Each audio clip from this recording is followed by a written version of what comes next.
The biggest station in the world, playing all of today's hits. You're listening to Instinct Radio. Who is that on the radio? Who is that on the radio? Who is that on the radio? You really want to know who's on the radio? Come on. Let's talk about it. Jeffrey. Let's talk about it live with Jeffrey L. Miller. Watching is the best decision you'll ever make. Saturdays from 6 p.m. to 8 p.m. Eastern. Call or text in live 478-569-6474. Hashtag Let's Talk with Jeffrey. Check us out on www.instinctradio.net or download the Instinct Radio app in your Apple or your Google Play Store. Let's give them something to talk about. It's almost showtime, people. Let's tune in to see what Jeffrey has in store for us tonight. And here's your host, Jeffrey L. Miller. Instinct Radio, what's going on? Facebook Live. It is time for Let's Talk About It Live with your boy, Jeffrey L. Miller. Every Saturday from 6 o'clock p.m. to 8 o'clock p.m. right here is what we do. Now listen up. Almost every week since the last time I had her on the show, my daughter has been like, so Dad, you going to put me back on the radio? So Dad, let me come down to the radio. I can co-host. So Dad, can I come on the radio? So today we have brought my daughter, Nala, back up in this piece to be on the radio. Welcome, Nala. Thank you for having me. I know the people want me. What? I'm in demand. What? Ever since I was on your show the last time, ratings have skyrocketed. And I have a great show for us today.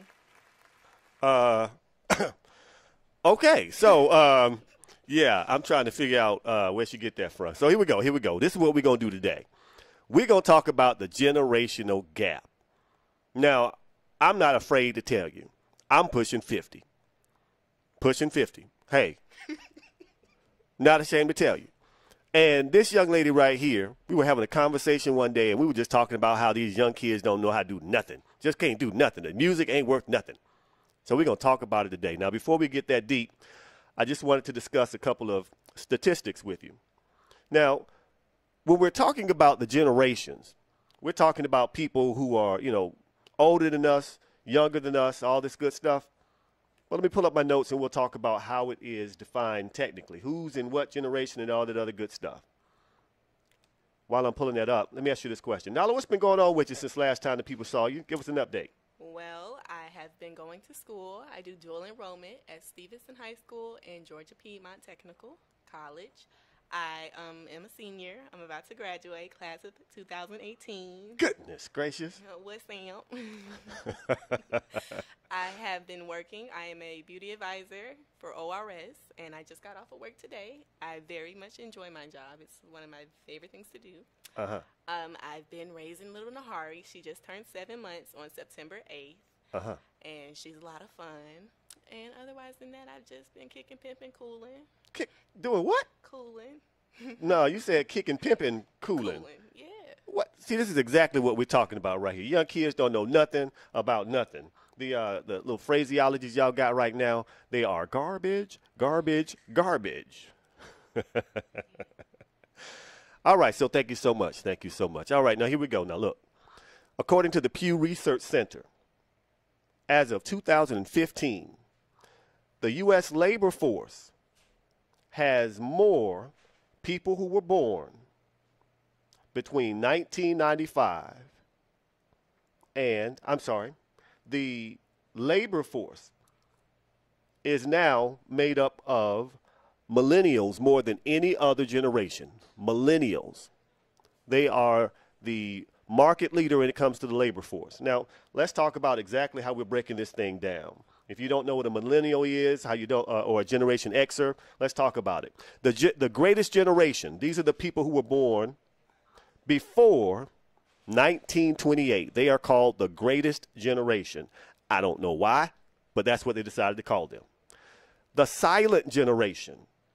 They were born between 1928 and 1945. I guess they were kind of quiet. The next generation was the baby boomer generation. This is between 1946 to 1964. We hear a lot about this generation, and many of our parents, at least my parents, are a part of the baby boomer generation. Generation X, born between 1965 and 1980. Generation X, up in this piece. The millennials, born between 1981 and 1997. Now, Nala, what year were you born? What year were you born? I was born in 1999. You ain't got no generation. How about that? Yes, that's what we're talking about. No generation at all. We have not been named yet, but there is a generation. What do they call y'all? They call y'all Generation Y. Them youngins from 1998 to the 2000s up in this piece. Generation Y. So how do you feel to be the lowest on the totem pole when it comes to generations right now? I'm not the lowest. I'm the newest. The newest? I'm brand new. You guys are You brand new. You We what? collected dust. It's about that time. You said we're old like dust. You're collecting dust. Collecting dust. Yes, you're collecting dust. You know, y'all killing me. Y'all killing me. All right, so now that we've defined the generations, let's get into this thing. All right, so here's what we're going to do.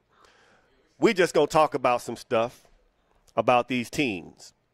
Now, first of all, Nala believes that her generation has a lot of greatness going on. So I'm just going to ask her a few questions, Facebook, and y'all vote and let us know which one is the best. All right, now, Nala, just name your generation's greatest entertainer. Your generation's greatest entertainer. Greatest entertainer? Yes, your generation. Beyonce. Is she my generation? No, Beyonce is not your She's generation. Your age, but she ain't my age. She's not your age. No, her husband is. Yeah. I mean, well, my generation's greatest entertainer, I don't think I can really name one because y'all ain't got none. Because we're not old enough to really. I don't know. Michael Jackson was entertaining when he was your age. But who did he have to compete against? I mean, Michael Jackson. Who did he? Frankie Lyman Who? and the what? Who? You never heard these people? Never heard of these people. The Temptations. Okay. James Brown. Uh-huh. These are the people he competed against. But Michael Jackson was the first person to the Jackson 5 Uh-huh. when they came out. People were crazy about them. They were iconic. Once you get, there's not another Jackson 5. Once you get one, you can't have another one. And I rest my case. But I'm not arguing that. I give Okay. that to you. You Yes. guys have a lot of good music. Yes. But we have a lot of good music as well. Like who? Lil Yachty. Who? Lil Uzi Vert. Kodak Black. Who? All of them, they're great. You just don't listen to them. Wait a minute. She said Young Yachty. Little Yachty. Little Boat. little boat. Little Boat. Well, okay. Okay. Help me understand. I don't get it. Don't say anything about their names because when you actually look at LL Cool J, what? Ladies love Cool James. Who doesn't know that? That's silly. Actually, it was avant-garde because he put something in there with that L and the L. You know, a lot of people weren't doing that. They were like Cool Mo D, That's a crazy Furious name. 5, That's a crazy name. Melly Mel, Crazy names. Crazy Heavy names D. Crazy names are okay. So Little Boat, it's okay. Little Boat. I bet you remember Little Boat. You're gonna be like, hey, I remember that bet you time? I won't. Nala said Little Boat. I would think that you're talking about something on Lake Lanier. It's funny. Okay. So you just admitted now that y'all really ain't got no entertainers. That's okay. No, I just might not be the best person to defend that argument. Okay, I'll take that. Let's talk about this now. TV shows, cartoon characters. Who is y'all millennium's, most memorable cartoon character? You're not gonna know these, but there are some amazing cartoons out. Such as? Rick and Morty. Rick and who? regular show. You wouldn't watch them, but they are really good. What makes them good? Talk right into the microphone so they can hear you. They're funny. What makes them funny? The punchlines, the scripts. I mean, it's just a funny show. Rick and Morty is a really good show. Regular show is a really good show. The regular show. I mean, I watch PBS Kids with Nahari, Peg and Cat. Who? Peg and Cat. I don't understand. Peg plus Cat. Peg plus. That don't sound. I There's don't some think really I good want y'all shows. watching Peg and and Cat. It I'm teaches not. I'm conflict resolution. Peggy. Okay. Peg and Cat. Peg and Cat. It teaches what? Conflict resolution. Conflict resolution. It comes Okay. on PBS Kids. Okay, so you going with Peg and Cat. so you going with Peg and Cat. Okay. I'm just gonna throw I don't want to go. I don't want to go with Peg and Cat. Oh, okay. So what you got now? Because that one wasn't gonna hold no weight. I just thought about it. Thank you very much. SpongeBob isn't my generation, but I grew up watching SpongeBob. I'll give you SpongeBob. Oh, SpongeBob by far. SpongeBob is Okay, timeless. okay. All right, timeless. I'm gonna give you SpongeBob. Now I'm gonna break you off with something though. You might not know about this. How about that Tom and Jerry? Okay. How about that Woody Woodpecker? Those What? Tom Huh? and Jerry was very violent. What? And that might explain a lot about your generation. Very violent. She just insulted me. Hey, give me that damn bell. Nobody ring no bell on this show but me. Give me that damn bell. Killing me. I'm gonna give you back the bell. This is the first. Nobody else on this show has a bell. So if you weren't my child, you wouldn't have no damn bell. Okay, so I'll give you this. You kind of hit me with that one. Maybe that's why we so violent.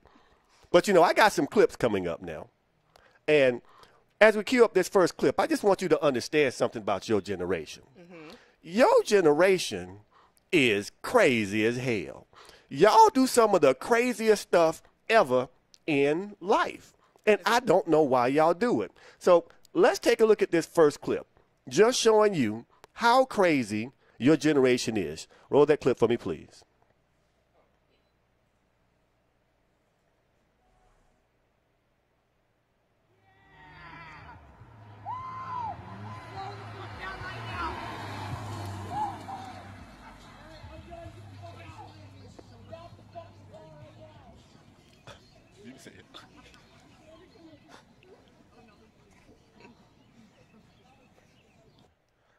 Okay. Now, your generation is crazy.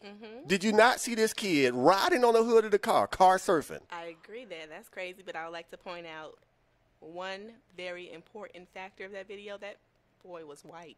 Okay. Wait a minute. He's white. I can't give you facts about that because that's a different generation right there in itself. You can find a black person car surfing, then maybe I can try to argue, but that person was white. You know what? The views expressed on Let's Talk Live by our guests are not necessarily the views of Jeffrey L. Miller, Instinct Radio, or the owners of this station. Boy, I tell you what. All right, so listen to me now. You will concede that your generation is kind of crazy, right? Yes. Okay. But your generation smoked cigarettes. Okay. Y'all didn't care about your lives. What? Your health. Let's go there. In advance. You guys didn't pay attention. Y'all weren't as health conscious as my generation. What? My generation, we know not to smoke. What? We know the importance of eating healthy foods. We even eat organic. We stopped eating McDonald's, all the hormones and all that. We addressed that. You guys ate whatever was given to you. You saw the commercials Which with one? Ronald McDonald's. Yes, and all that. back in the day. That was cool. You guys thought fast food was cool. You guys weren't as health conscious as my generation. So we're crazy, but we're healthy. So y'all healthy crazy.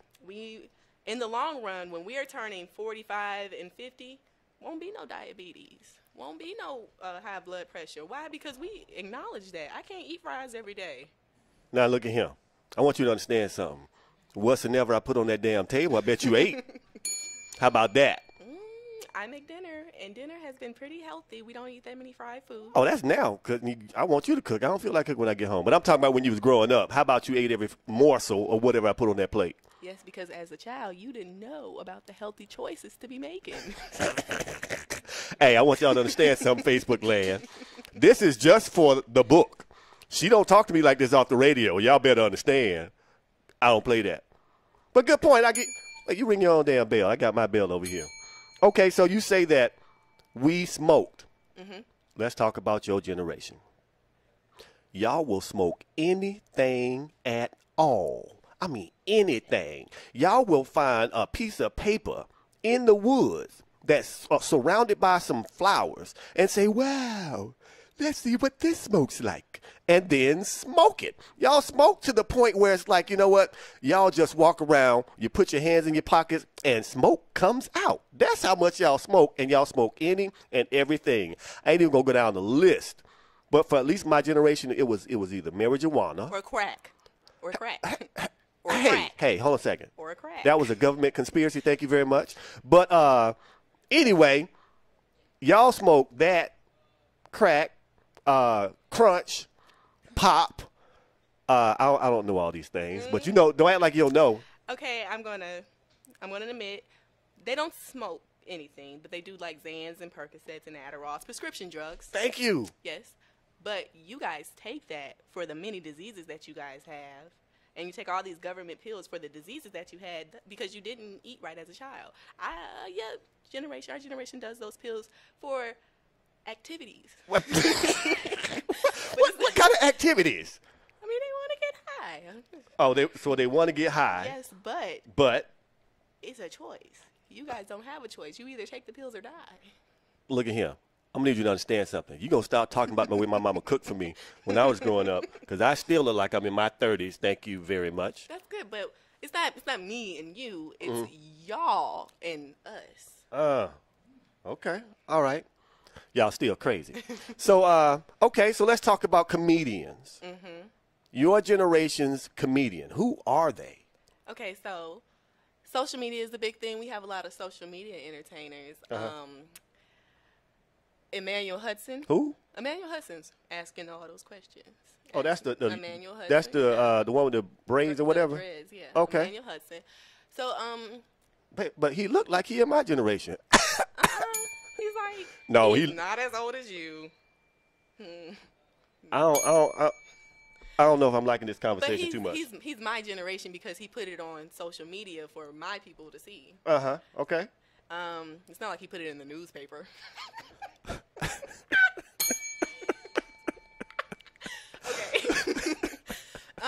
Just there are a lot of Instagram comedians. Instagram comedians. And they're really funny. And them being Instagram comedians, they've gotten endorsements. You know, Instagram has become this whole little business platform. A lot of money can be made off of Instagram, Facebook as well, Twitter. But I can't really name all of the comedians from Instagram because I'm not really following that. But I do say that we do have some funny people. Okay. I'm going to put it to you like this. I mean, I can go back and bring up, Richard Pryor Is as he your generation? No, see, you got to listen, first of all. That's another thing about y'all generation. Y'all don't listen to nothing, as I was saying. I can go back to Richard Pryor and the way he influenced people in my generation, which will bring me to somebody like an Eddie Murphy, who is in my generation. Even with Eddie Murphy was able to influence people like a Kevin Hart and like a Cat Williams, who are also still in my generation. I could list somebody like Dave Chappelle in my generation, or I can even go as far as somebody like, I could just throw Tommy Davidson out there. Not necessarily as successful, but a really funny person. Now, I'm going to hit you real hard with this. The whole Wayans family, all of them, funny in my generation. So what you got to see here is there's a certain amount of depth to the generation that brought you into being. So pay homage, pay respect. Most definitely. Those are some great comedians. Dave Chappelle is one of my favorite comedians. I do want to say that my generation does pay homage and we do pay respect, but we also have this, we want to hold you guys accountable. Accountable, because you guys went to college and you guys went to high school and then went to college and just left your high schools and colleges behind. You didn't come back to your communities. So when you do go back to your communities and you see that they're so run down and it's not the same, this area used to be so nice. I wonder what happened. You left and you didn't come back and you didn't check on it.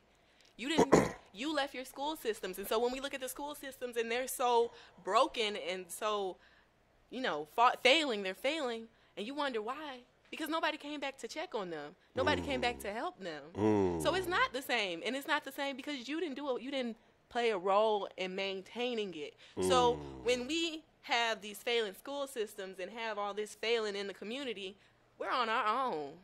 So maybe I don't want to listen to a Generation X so much, because when has a Generation X came and listened to me? When has a Generation X not passed their problems on to me?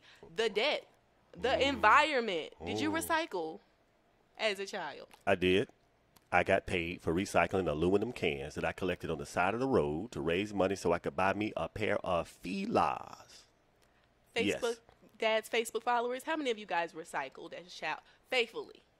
Made the environment a big concern to you? Or was it just, I'm just going to throw this out and I'm not going to recycle? A lot of those issues, it's like you guys didn't think about the future. A lot of this stuff is important. So, I mean, you guys have great comedians and you guys have great music, great fashion taste. A lot of great stuff came from Generation X, but a lot of problems came from Generation X. And I don't feel as if you guys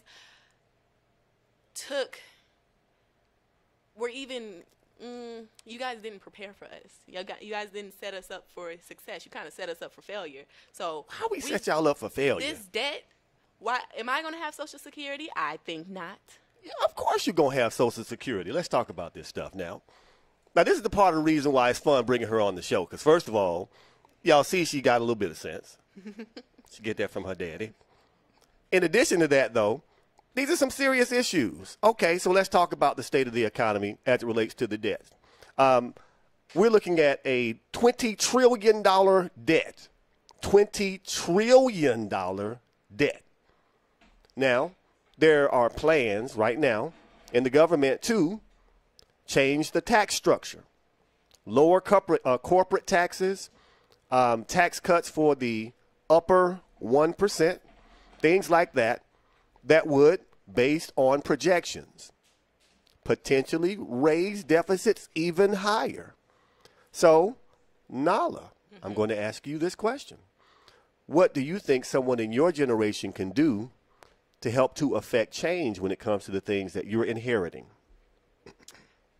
Well, we're going to have to kind of stray from the norm. What do you mean?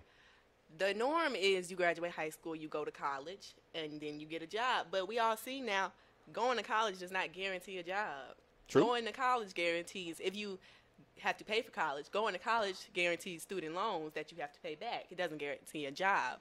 So looking at other ways to make a career, such as getting certifications or, you know, a lot of people starting their own business, you just can't follow the route that would have worked back in 1978 or 1970, 1980, because it doesn't work anymore. You got to be able to navigate. You got to figure it out on your own, because the economy has changed and you have to change with it. You got to find a way to get it.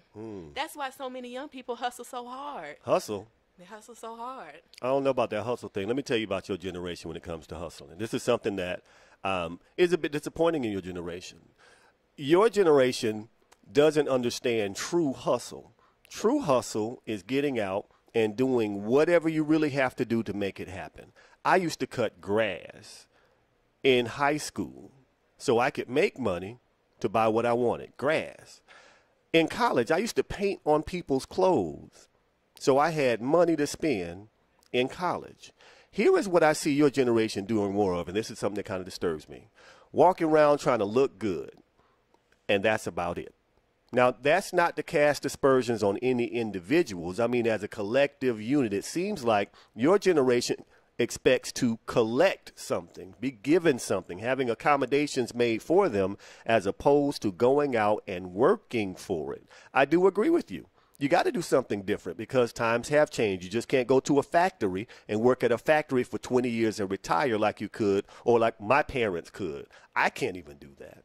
You have to have a certain amount of flexibility, but you also need to know how to take advantage of market trends. Right now, in this country, in this economy, there is a high demand for skilled labor. So you don't necessarily have to go to college to get a certificate or a certification and get an outstanding career that pays well. You don't have to go to college to do that. At the same time, though, I just want to acknowledge that your generation doesn't have the same type of moxie that my generation has. The young men in your generation, They're just not as tough as we are. Now, they can box and fight and all that stuff, but I mean tough as in having a certain amount of masculine energy in them. They're just a little softer, in my opinion, for whatever reason, not blaming anybody for nothing. Just my observation is young men right now are not as tough or as masculine as we were growing up. So what do you think about that? Well, I agree. You guys were tougher and you guys had the moxie, but why aren't we tough like you guys were? What happened when you guys were raising us? What happened? Why did we lose that? What did you guys? Why do we want to only look good? Why don't we work as hard? Because when I saw a quote. I saw a quote. It was like, instead of focusing on giving your child what you didn't have, you need to teach them what you didn't know. Yep, I agree. So I feel like some parents just gave their child whatever. I didn't get whatever. You sure didn't? And that's one thing that I appreciate. But if we're going to talk about my generation's mentality that they deserve a handout, well, it's because somebody put that mentality in their head. Somebody was giving them handouts.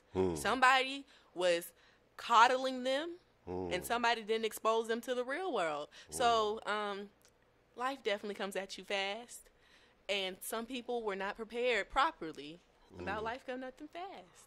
You know, let's take some look at some comments here on Facebook. First of all, the number, if you want to call in, is 478-569-6474, 478-569-6474. All right, here we go. I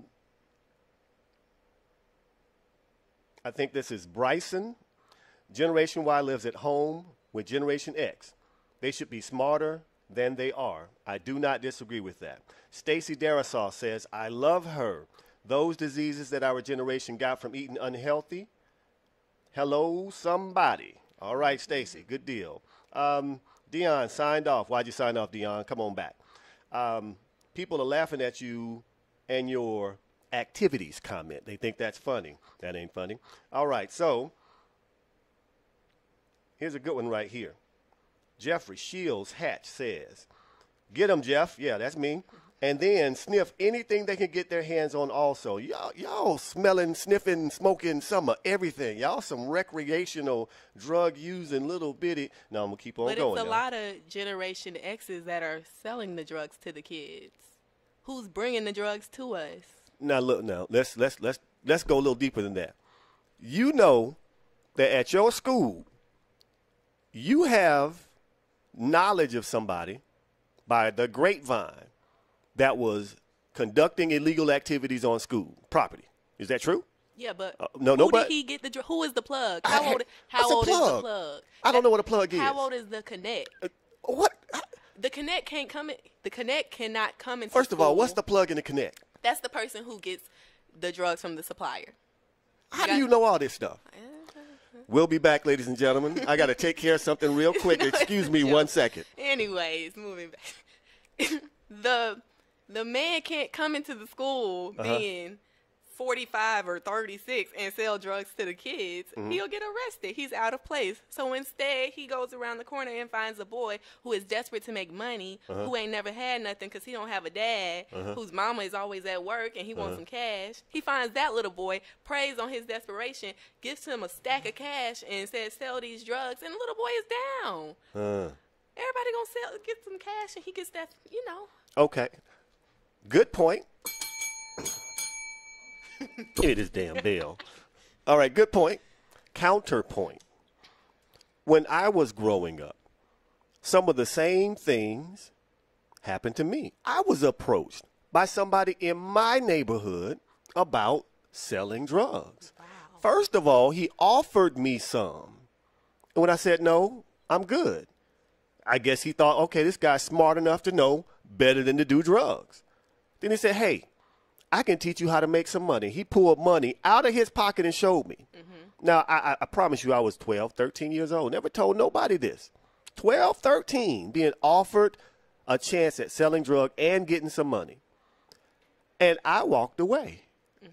Now, I wasn't the richest young man growing up.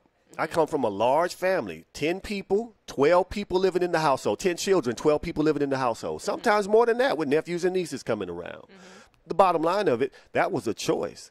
That young man could have been down on himself and saw that potential quick, get-rich-quick scheme and went for it. Or that young man could have done the same thing and turned away. So there's a certain amount of personal accountability that I believe that your generation has to walk into. Now, y'all still growing up. Don't get it twisted. I'm not trying to be hypercritical. I'm just saying that in your growing up, sometimes you have to make a decision that's going to feel hard at the time, but it's going to pay off in the long run. Well, it is a personal decision. You know, you have to have that, be able to process stuff and make your own critical decisions. But also, you know, the environment that some people grow up in, that they don't get they don't have the hope. They don't have the drive. You know, when you grow up seeing certain things, it's just what you come from. It's your environment. It's the I'm not sure what the term is, but it's environmental. Yeah, Environmental influences? What are you talking about? Yeah, it's like environmental influence. It's just what they've seen. They haven't had a dad or a family at all to even tell them that, you know, if you put your mind to it, if you do something differently, you can make it out without doing something illegal. Sometimes it's just what I guess the desperation, I guess the you know, feeling that the world's against them, you know, sometimes it only seems like that's the only way out. Okay, let's take some more comments on Facebook. All right, Josie Elizabeth says, teaching starts the first steps to learning. Self-motivation enhances your potential to accomplish anything. All right, Pilar says, hey, Pilar, it's the music, Jeffrey, that's influencing them. I do not disagree. Now, some of the lyrics and some of the stuff you guys listen to is actually, honestly, it's pathetic. The messaging that they're drilling on in your guys, it's just really, really damaging. So the role that I played with you and your brother was to say, hey, let's listen to this song. What do you think this song is really saying? Because I wanted you to get past the beat. Listen to the lyrics and understand the lyrics so you're not affected by it in that way. Your generation's music is garbage music. And I don't mean garbage as in it has no value. I mean garbage as it's putting garbage in you. And it manifests itself through your generation's activities and thoughts. Now, you mentioned something about father not being there. Let's talk about that. That's real. This is something that I'm going to touch on and ask you a question about. One day you said to me, somebody asked me, you and Nigel got the same dad? Remember that conversation? How many friends do you have that have the same father or have different fathers? I have a lot of friends who have like different fathers, different stepmothers, stepfathers. Some people have dead fathers. It's not common that I see. It's not common that I see two people whose parents are married. But I have I got a lot of friends who have different mothers and fathers from their siblings. Okay, a lot of them. All right. So let's go a little further. Here's a good comment right here. But wait. Yes. Can we go back to just the point of the music? Okay. An example. Titty Boy, a.k.a. 2 Chainz. You know 2 Chainz. I've heard of 2 Chainz. We've heard of 2 Chainz. He just dropped a album, Pretty Girls Like Trap Music. How old is 2 Chainz? How old is 2 Chainz? I don't know. Titty Boy is like... Stop calling him that. He's like 40. He's pretty old, okay? I don't think he's 40. He is old. We're going to find out how old he is. Facebook family, if you know how old 2 Chainz is, let me see. He's born in, golly. What generation is 1977? Wow. But he just released the album, Pretty Girls Like Trap Music, that my generation is listening to. Okay. Fair point. Okay, how old is Gucci LaFleur? Gucci Man LaFleur. Yeah, how old is he? How old is Gucci LaFleur? Am I saying it right, Facebook? Gucci is it LaFleur? LaFleur. One of them. Guwap. That is one of my favorite rappers of all time. How old is he? He is pretty old. I'm He not ain't sure. that old. Yeah, he's pretty Nah, I old. called his name because I thought he was going to be younger. He's pretty old. Roger Davis is pretty old. What's his name? Roger. How the hell you know his whole name? Because Guwap is one of my favorite rappers. I don't understand. I'm not digging this conversation no more. Knowing his whole name. More comments from Facebook. Okay, here we go. Hey, Chantel, what's going on? All right, Pilar says, stay right there, Jeffrey. This needs to be discussed, even the part where your daughter said us taking it for health reasons when all we have to do is eat right and exercise. Okay, now, proper diet is critical. Eating right and exercising is critical. Now, with a young daughter, you and I had a conversation about some things, about different foods. Now, I thought I saw you share a picture today and she was drinking from a juice box, right?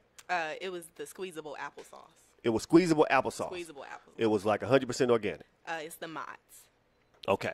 So that kind of goes to my point. Mm-hmm. We start giving our kids an inordinate amount of sugar.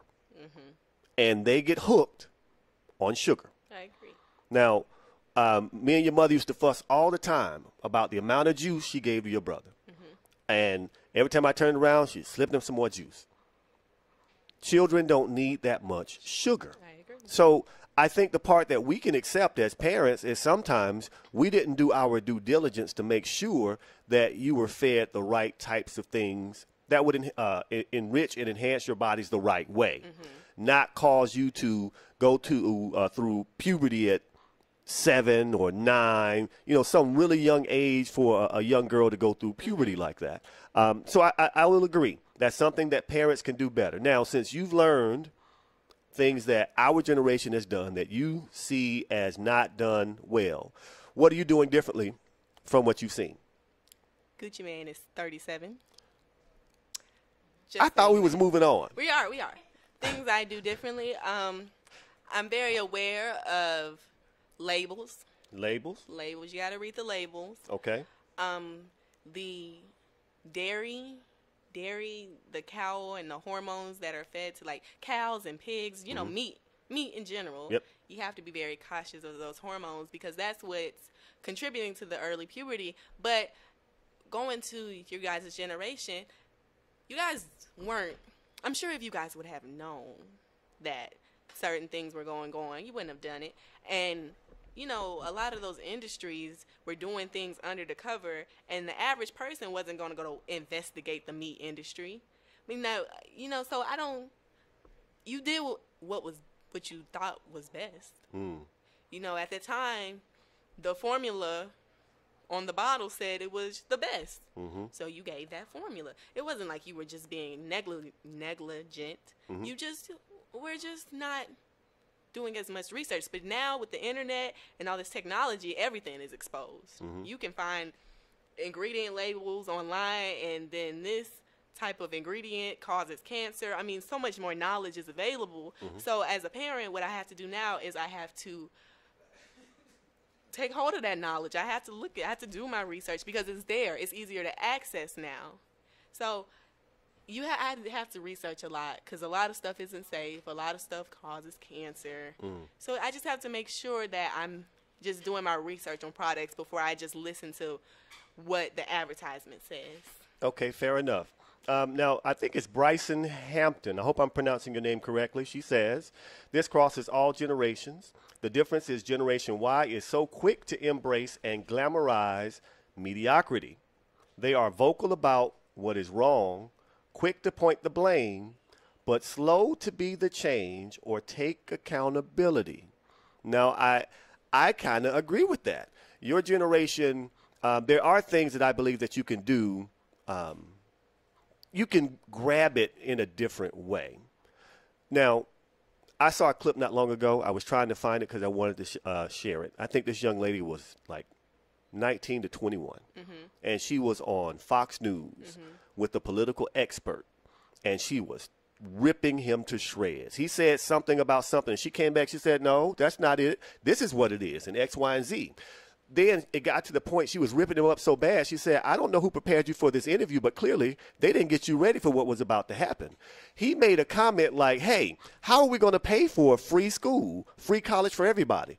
She said, wait a minute, America's not broke. Look at how much money they throw at defense. The money is there. They just spend it on what they want to spend it on. So they could take money from the military and pay for it. No problem. Nobody wants to do that, even though we have a military budget that's larger than most other civilized countries combined. Right. So when I see that type of advocacy, I get hopeful.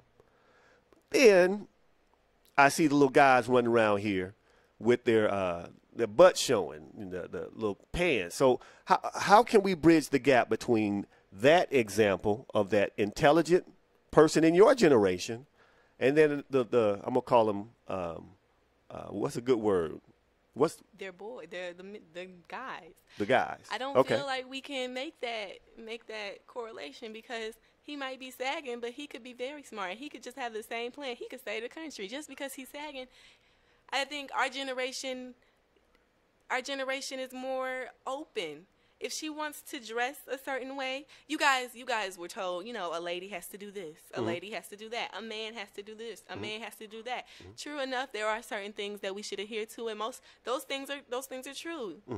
But at the same time, who is someone else to tell me that I need to dress a certain way? It has nothing to do with my ability to think. It has nothing to do with my ability to do critical thinking. I think we care a little bit less about what other people say about us.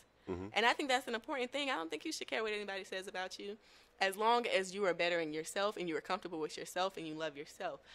Him sagging his pants, it has a bad look, but it's not harming anybody.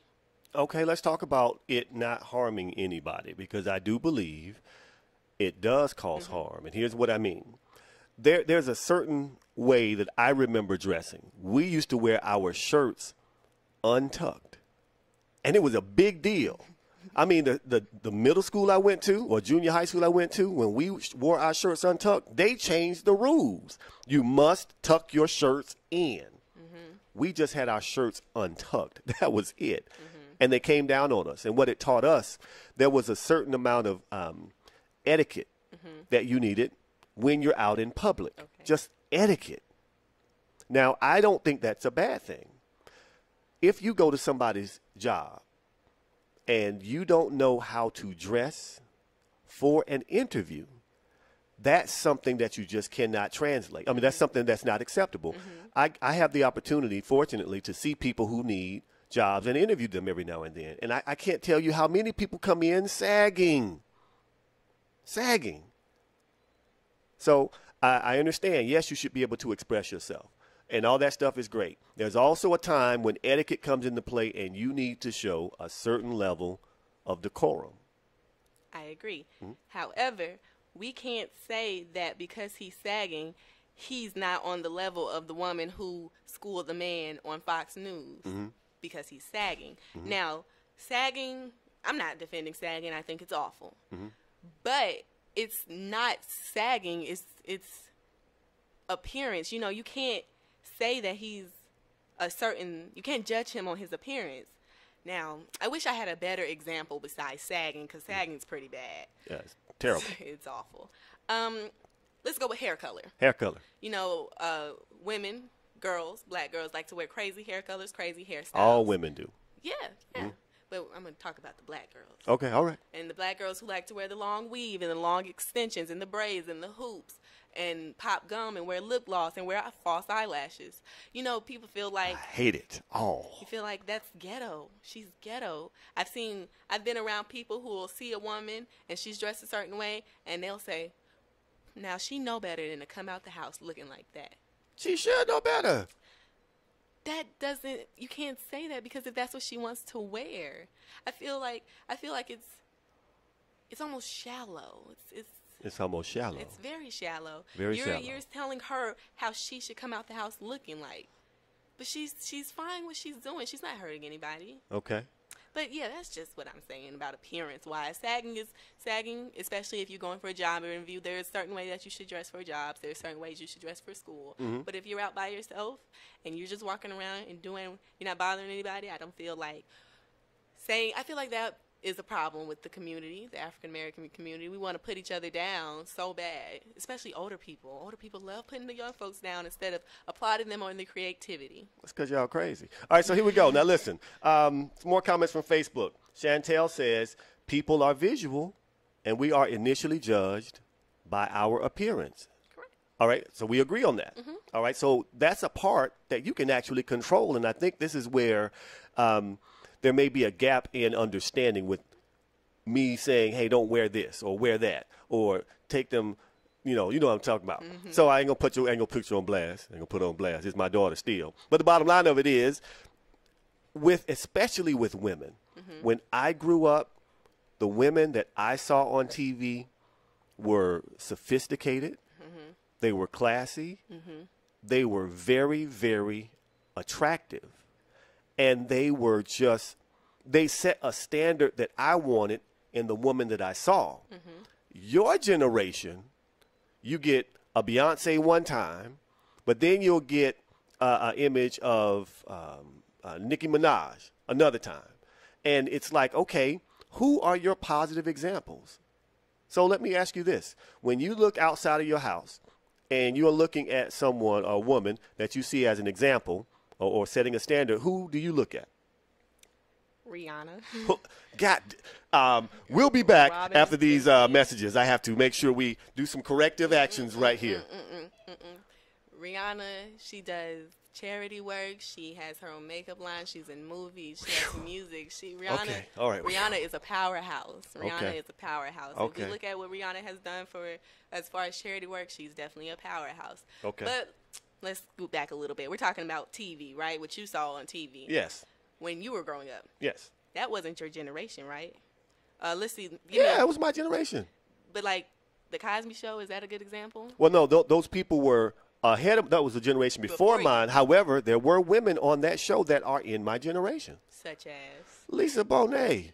I was in love with her. And they spun off a college show called A Different World where I saw Jasmine Guy. And I was in love with Jasmine Guy. That's a good example. Thank you very much. Okay, Don't test me. If we go to my generation, let's talk about the shows Love and Hip Hop. How old are those women on that show? Okay, that is exactly my point, though. But then, dang it, they are in my generation. Yes, they're your generation. Okay. So why does your generation go on TV and act like that? That's your generation. I ain't going to ring the bell. God damn it. I'm going to get that bell. Listen. That is a great point. That is a great point. Why do you watch it? I don't watch it. But why do the kids watch it? Yes. The other kids watch it? Because it's entertaining to watch grown folks go in there and fight. It's entertaining to watch grown folks go in there and fight. And then what do they do after they watch it? Go home and fight. Go home and fight. Look at what you guys have done. Look at what you do. What you mean? How is it? Okay, now, there was a comment on Facebook that said there's a part about personal accountability that I do believe is fair to bring up. Yes, these people on TV, unfortunately, are a part of my generation. I did not know 2 Chainz was as old as he is. I did not know that. I didn't know Gucci Mane, because I don't follow these guys. I didn't know he was as old as he is. I thought these were guys that were still in their late 20s, early. See, I thought past a certain age, outside of Jay-Z and P. Diddy, they weren't no old rappers in the game. Because I thought everybody in my generation pretty much can't get an album out anymore. However, I was proven wrong today. I'll take that. Here's the thing, though. You don't have to subscribe to it. If there's garbage put on TV, you don't have to watch it. You can make a conscious effort to watch something else. You can actually turn the damn TV off. Pick up an old school book. Put the Kindle and the iPod and iPad, put everything down and actually read a book. And let your imagination paint the pictures for you. Just because it's out there doesn't mean you have to watch it. But who bought us the iPad? Who bought us the Kindle? And then Did I buy you an iPad? Oh no. Did I buy you a Kindle? No. I want a Kindle. You want, what happened to it? It broke. Oh, okay.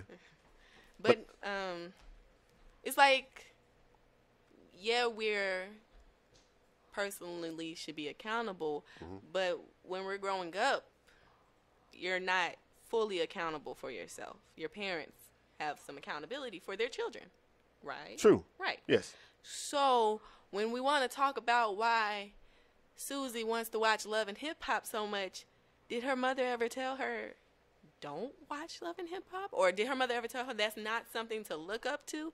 I mean, yeah, you should have your personal accountability, but if you're not being raised, if you're not being molded, and I mean, you know, you gotta raise your kid until they find themselves and be able to make decisions for themselves. That's where I think that we gotta hold your generation accountable for. They didn't raise us. It's a lot of things that you guys failed to do. Making us work hard is one of the things that I feel like a lot of people in my class, they don't work hard. Did their mom ever make them work hard? Did their dad ever tell them that working hard was important? Did the dad ever show the son that if he wants some money, he should go out and cut grass? I mean, the mentality should be there, but for some people, it's just not automatically there. We just can't say everybody is like me who just knows, you know, you gotta hustle, you know. They don't have it. Some people just don't have it.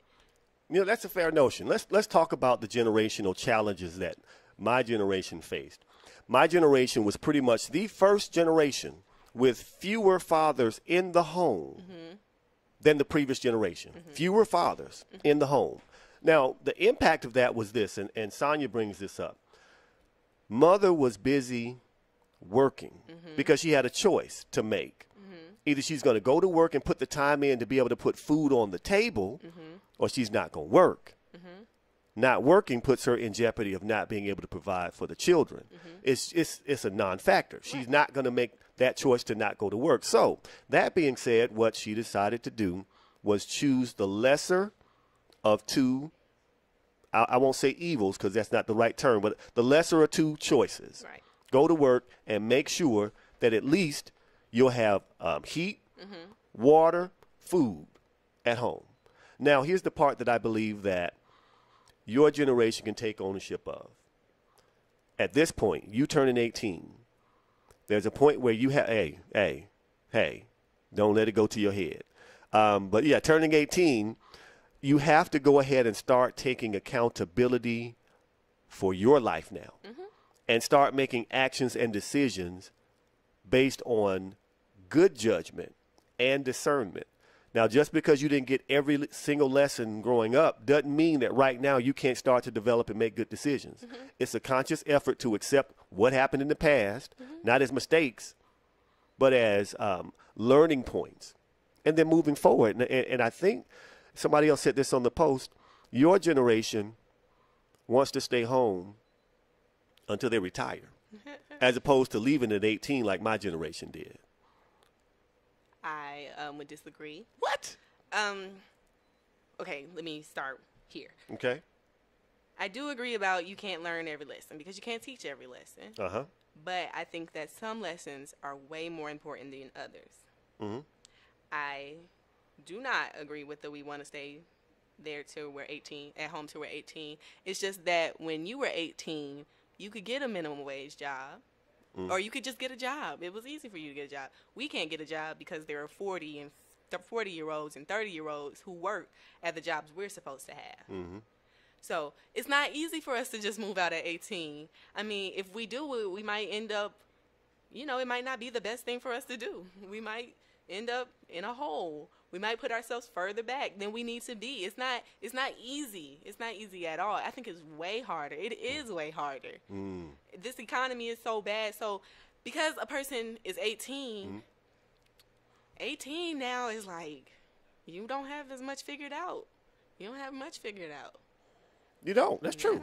There's some people my age who are still figuring it out. As a matter of fact, the thing is you never get to a point where you stop learning, stop experiencing, and stop growing. You continue to do that along the way. Here's the thing I'll say to you. At 18, moving out, yeah, you're going to have some bumps in the roads. You might find yourself in a precarious situation, and that's where you learn and you do better. I think there's a certain amount of comfort that a lot of people in your generation get from staying home. I never wanted home to be too comfortable for y'all. That's why I would come in the house and change the channel. Listen, they would be watching TV. I would just come in, just change the channel and sit down and just look at them. Yeah, I changed the channel. because I didn't want you to get too comfortable living there. I remember one Saturday morning, they got up, they cooked. They just was getting down, cooking in the kitchen. I walked straight downstairs, got a heaping helping of the grits, the eggs, and the biscuits and the bacon, walked right up to my room after they did all that cooking and before they had a chance to eat. Just to let y'all know that this is still my food that y'all cooking. The point of it is I want you not to get so comfortable to where you don't have a desire to leave, but I don't want you to feel so unwelcome that you feel forced out. So sometimes you get the little hidden messages. What I used to tell your brothers? When you turn 18. What'd I say? You got to. No, speak it to the mic so they can hear you. You You grown now. Go on, say it. Was it you got to get your ass out? Ain't nobody tell you to cuss. We'll be back after this disciplinary moment. Give me 1 second here, Facebook. I need to take this belt off and cussing on my show. This is a family-oriented show. No, I said I would count down every year. Oh, right. Okay, that's it. Nobody say no ass. You're killing me. But anyway, you get what I'm saying. I get what you're saying. Okay, now, we're getting close to closing out hour number 1. We're going to do something different in hour number 2. Now, we still got a little Facebook drama we're going to talk about. We still going to talk about close your mouth and listen. A couple of other things we're going to do. But here's what I want you to do, Facebook. I want you to come back because I'm going to do something for the first time ever in the history of Let's Talk About It Live. I'm going to let Nala ask me some questions. As a matter of fact, I'm going to let her sit over here and be the host for the second hour of the show. I want you to share this now. When we get back online, I want you to share this because this is unprecedented. It's the only time it will ever happen. And what's never happened on this show, it's going to be her fault. We'll be back shortly. Right here with Let's Talk About It Live with Jeffrey L. Miller on Saturdays from 6 o'clock p.m. to 8 o'clock p.m. We'll be right back at you. In the world, playing all of today's hits. You're listening to Instinct Radio.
Who is that on the radio? Who is that on the radio? Who is that on the radio? You really want to know who's on the radio? Come on. Let's talk about it. Jeffrey. Let's talk about it live with Jeffrey L. Miller. Watching is the best decision you'll ever make. Saturdays from 6 p.m. to 8 p.m. Eastern. Call or text in live 478-569-6474. Hashtag Let's Talk with Jeffrey. Check us out on www.instinctradio.net or download the Instinct Radio app in your Apple or your Google Play Store. Let's give them something to talk about. It's almost showtime, people. Let's tune in to see what Jeffrey has in store for us tonight. And here's your host, Jeffrey L. Miller. What is going on? Instinct Radio, what's going on? Facebook family, we are back with Let's Talk About It Live with Jeffrey L. Miller every Saturday from 6 o'clock p.m. to 8 o'clock p.m. right here. This is how we do it. Now, the phone number is 478-569-6474.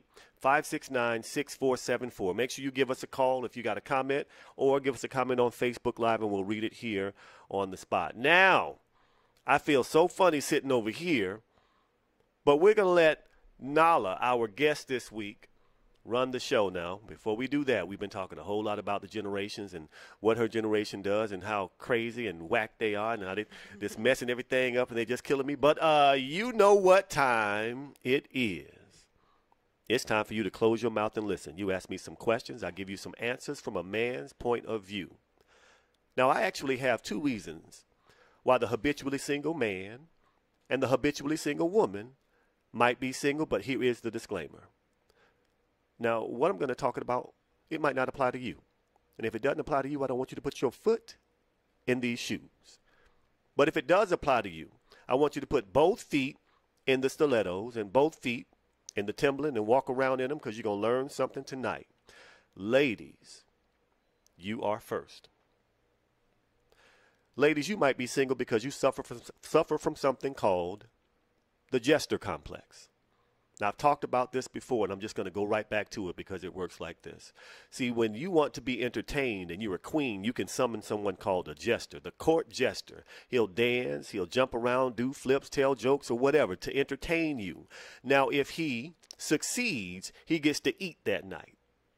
But if he fails, he could be beheaded.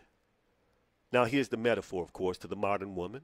Ladies, when you want a little maintenance, you might call the jester. When you just want a little company, you might call the jester. But when you don't want to be bothered, you dismiss him. And by doing so, you get to avoid the responsibilities of a relationship. See, if you're actually in a relationship with someone that you value, there's potential that you could actually be hurt. And you ain't trying to hear that. Ladies, I want you to understand that being in love with somebody, being in a relationship with someone requires a risk that could actually yield some pretty healthy dividends if you invest the right way. But if you're scared to invest, if you're scared to really give yourself to a relationship, and you keep entertaining these court jesters, you're never going to get a king, and you're going to end up being single. Now, what you think about that? You ain't got nothing to say. You don't know nothing about dating. What you talking about? You don't know nothing about dating. I'm sorry. Go ahead. No, I agree. Talk right into the mic. I agree. Women are very undecisive. Women can be very undecisive. Women can be very complicated, and sometimes I feel like women complicate it too much. No, this is true. Sometimes, and that's any situation. Sometimes women stress themselves out. Sometimes we worry ourselves sick, and that's just something. Aside from men and being single and trying to get into a relationship, that's just something in life we have to work on. It's uncomplicating things and being straightforward with yourself and with other people, knowing what you want, knowing what you need, and just, stop making things so complicated. Stop trying to find a man to entertain you. That's not, you need to figure out what you want, and yeah, I agree. All right. Fellas, don't think I'm letting you off the hook. You are next. Brothers, you might be single because your pursuit game is strong, but your sustain game is weak. Here's what I mean now. You go all out to attract a woman. I mean, you send her flowers every day. You writing her poetry every other week. You are dropping by her job just to take her to lunch. You calling, responding to text messages, being very, very available to her while you are pursuing her. You're setting the bar at 10. Then once you get into the relationship with her, you expect her to accept the bar being put down to 2. No, player. No woman wants to say this. You used to take me out every weekend. You used to call me every day. You used to send me flowers. No woman wants to say that. Because when she finds herself saying that, she finds out that she has been duped. She's been misled, led astray, run amok. Plymouth Rock didn't land on her. So what I need you to understand, fellas, you can go all out in the beginning, but if you can't sustain that, I recommend you change your pursuit game. Matter of fact, do a little bit less in the beginning. Save something extra for the relationship. Don't treat everybody like that's your woman up front. There's some things that not everybody should have access to from you, men. So the thing is, if you keep pouring all that energy into that woman up front, yes, you might get her initially. But unless you can sustain that, you are not going to keep her. And if you cannot keep a woman, well, logically, you're going to end up single. Nala, what do you think about that? You don't know nothing about nothing because you're not dating. And also, a lot of people, set the bar at 10 with the pursue game. And then once the woman falls, they don't catch her. They make it seem like she just got attached off of nothing. When, after you've courted her, she thought you put hope into her, and you let her down. And a lot of boys my age do that. They see the girl and they court the girl, and it's not so much they take her out all the time because they ain't got no money. Yeah, we don't get that. But you get a guy can make you feel special, and then when you feel special, he acts as if why is she feeling special? Because you made her feel special. I don't have that problem because I don't. Date. I'm too cool. You can't make it. You're too cool. But for some girls my age, boys do diss girls pretty bad. All right, well, let's get into it. Now, we're going to flip the script. We are actually going to let Nala host the show. Now, I do reserve the right to take over the show at any time because it is my show. Yes, it is. But here we go. Nala, you have the mic. What's good, Instinct Radio? What's good, Facebook family? I have a great show planned for you guys today. I have some very promising questions to ask Mr. Miller today. All right. I'm ready. Okay, first question. Yes. A little background knowledge. My birthday is November 22nd, and I will be turning 18. I have my license. I am enrolled at Georgia Piedmont Technical College. I consider myself to be doing very, very well for a 17-year-old. Not very often do I like to treat myself. But for my birthday, I would like to treat myself. I feel like I deserve it. One of the things I want is a tattoo. Facebook family. A tattoo. Something small, something hidden. It's hidden. I think it would be very nice. My daddy is actually an artist. I would like for him to draw me something to tattoo. What do you think about that? What do I think about that? What do you think about that? This is what I think about that. I'm 18. I'm 18. Hell no. Hell no. The answer is no. Well, you think about it. Yes, I'll think about it. That's all. I thought about it. Hell no. Oh, that was just a little jokey joke there. Once I'm 18, I don't have to ask. Anyways, that's a little jokey joke. That's a little jokey joke. It's a little jokey joke. Boy, don't let this radio station get you a whooping today. We're just joking here. But no, really, I would like to play a game with you. I'm ready.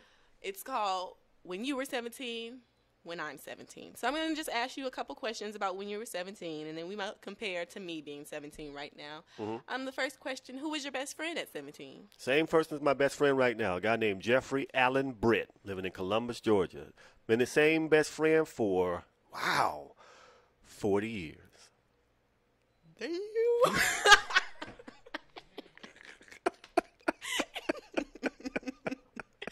Little jokey joke there. As you see, I like to crack the jokey jokes. Okay, next question. Were you financially responsible at 17? At 17, I was doing okay because, like I said, I was cutting a lot of grass. I went to my father and said, Dad, I want you to buy these shoes for me. They were Fila's. This is when Fila's first came out. And he said, okay, how much they cost? Jokey joke. Anyway, they were $85. I told him $85. He said, hell no. So I went out and cut grass and got what I wanted and bought those shoes. Now, well, you know, I guess I wasn't financially responsible because I could have saved that $85 and, you know, it would have grown significantly by now had I really started saving money back then. So I was more of an impulsive buyer then. However, it was money that I earned by cutting grass. Right. Okay. I consider myself to be very financially responsible. How so? I save very, very hard. I'm not a frivolous spender. I like to make my money stretch as much as possible. Coupons, sales, discounts, all of that. So I would say I'm more financially responsible than you were at 17, 49 years ago. What's me 49 years ago? That's a joke. Jokey joke. Okay, next question. Did you love yourself at 17? You know, I would say that I thought that I did love myself until I discovered later on in life what true love for yourself feels like. Elaborate. Huh? Elaborate. What's true for love for yourself? Well, at 17, I was looking more so for validation from the people that I surrounded myself with. As I got more in tune with who I am as a person and a man, I really came to realize that, hey, this love thing, this validation thing comes from the inside. And I did the work to build myself up on the inside. So there have been several times when things happened that were it not for the amount of self-respect and love that I had, I wouldn't have got through it. I get you. I love myself a lot. I think I went through the same thing, the validation from others, and that turning into the validation with myself. It's very important lesson.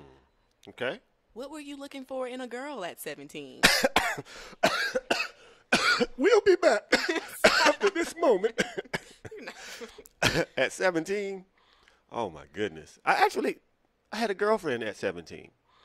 Yeah. Yeah.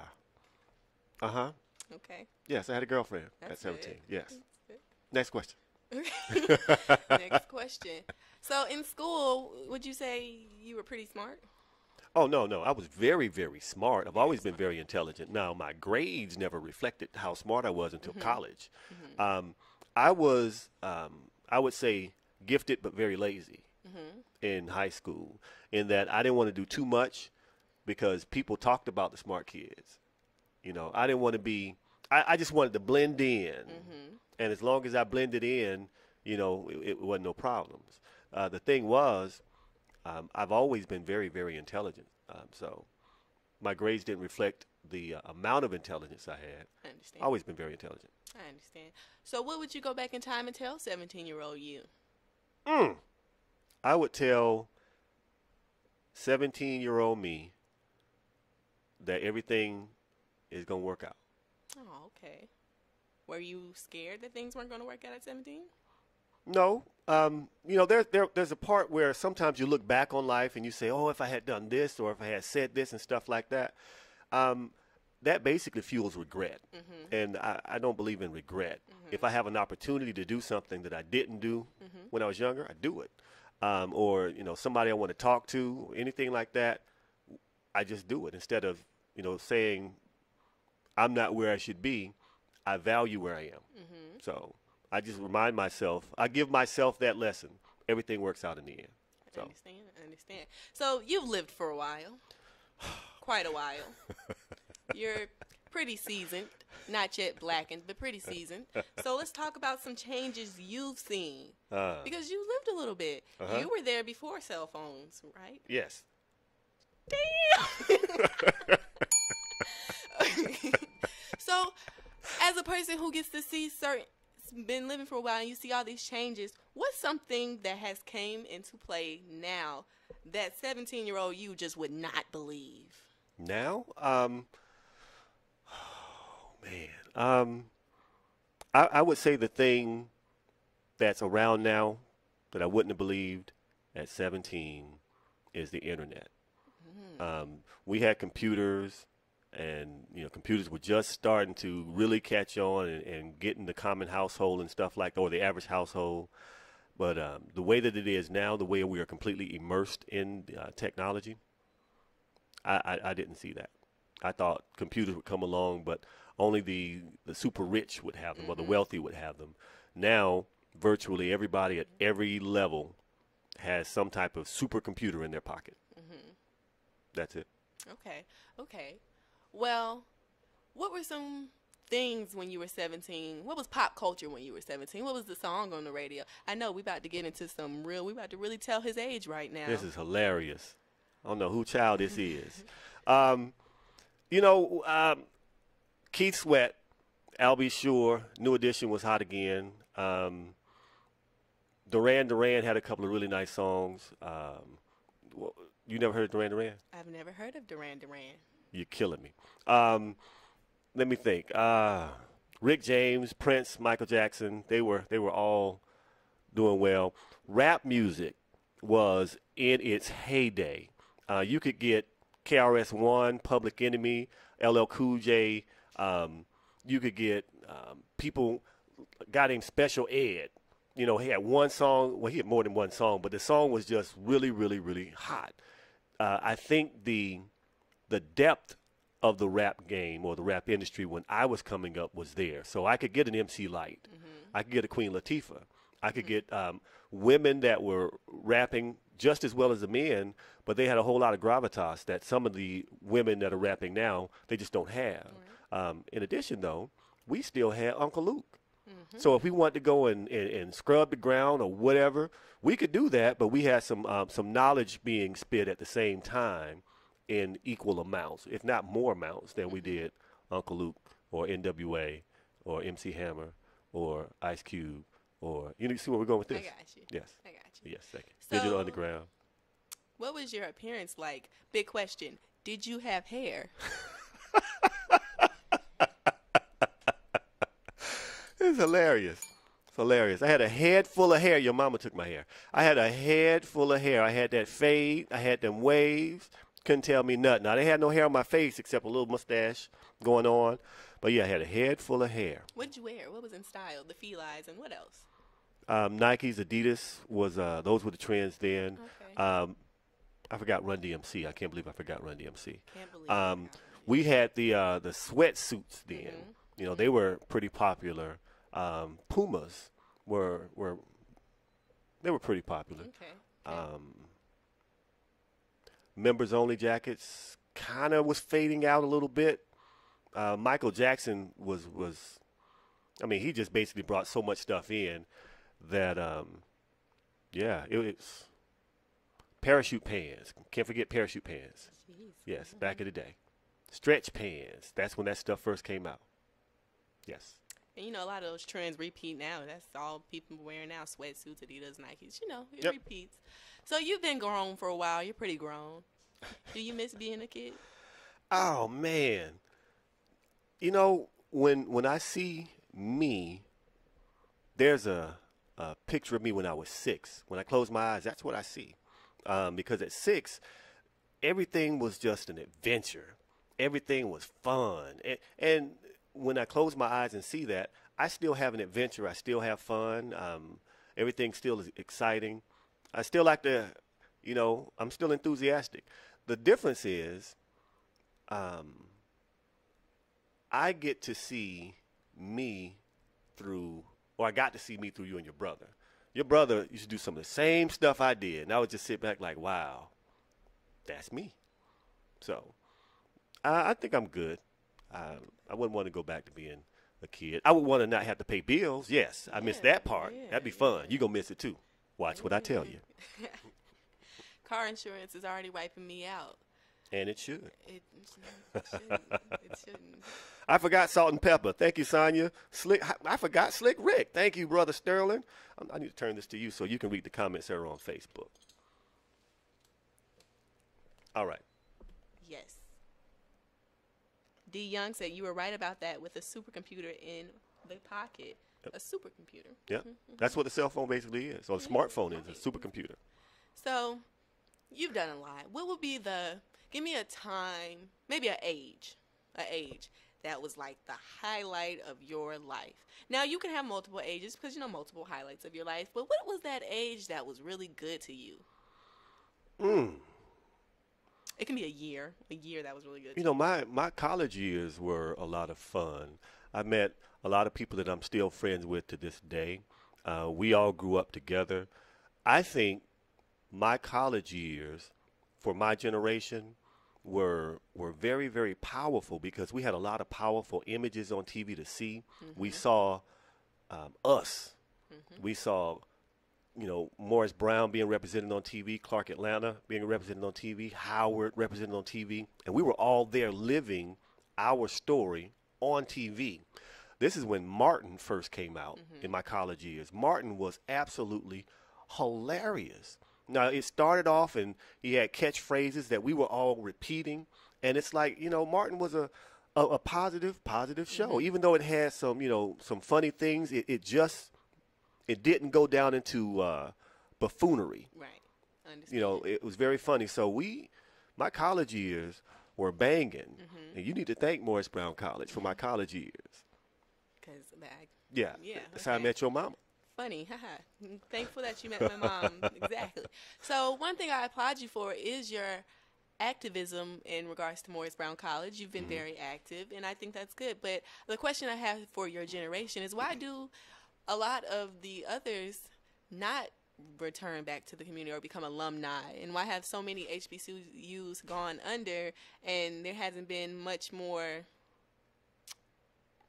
help in regards to people? Why do you think that certain colleges are going through what they're going to?